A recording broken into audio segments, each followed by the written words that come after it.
দীঘায় বেড়াতে আসা পর্যটকদের পরিষেবা কর বা ট্যুরিস্ট সিভিক অ্যামিনিটি চার্জ বাবদ মাথাপিছু 10 টাকা করে দিতে হয় হোটেলগুলিকে। মূলত দীঘাকে পরিষ্কার পরিচ্ছন্ন রাখতে এই চার্জ। হোটেল লজ কর্তৃপক্ষকে করের টাকা দীঘা শঙ্করপুর উন্নয়ন পর্ষদের তহবিলে জমা দিতে হয়। তবে 2022 সাল থেকে কর আদায় অনিয়মিত হতে থাকে। 2023 থেকে বহু হোটেল করের টাকা পর্ষদে জমা দেয়নি বলে অভিযোগ। এবার হোটেলগুলিকে অবিলম্বে সেই করের টাকা জমা দেওয়ার নির্দেশ ডিএসডি-এর।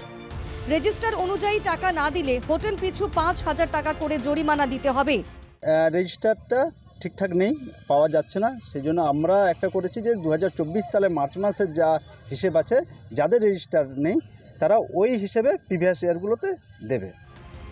কর না দেওয়ার বিষয়টি অবশ্য মানতে নারাজ দীঘার হোটেল মালিকরা।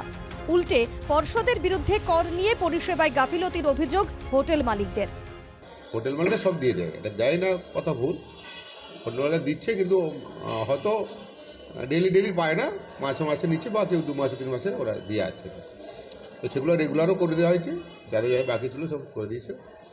এবার অভিযোগ আছে যে পরিষ্কার পরিচ্ছন্ন হচ্ছে না আর কি, ঠিক মতো আর কি। এটা আমরাও অভিযোগ করছি কিছু ক্ষেত্রে, বা যেসব এজেন্সিকে দেওয়া আছে মূলত এজেন্সিরা ঠিকভাবে কাজ করছে না। কেউ বলে থাকে আপনাদের সম্পূর্ণ ভুল। পর্ষদে যে 10 টাকা করে টিসিএসের যে টাকা আমরা হোটেল থেকে তুলি, সেই সমস্ত টাকা আমরা পর্ষদের যারা নিয়ন্ত্রিত যে সংস্থা, যেরকম আগে, কিন্তু আমরা যথারীতি নিয়মের সঙ্গে যে টাকা নিয়ে সম্পূর্ণ টাকা আমরা জমা করতাম। সমস্ত হোটেল সেইভাবেই চলতো। 30 এপ্রিল দীঘায় জগন্নাথ ধাম উদ্বোধন করার কথা রয়েছে মুখ্যমন্ত্রীর।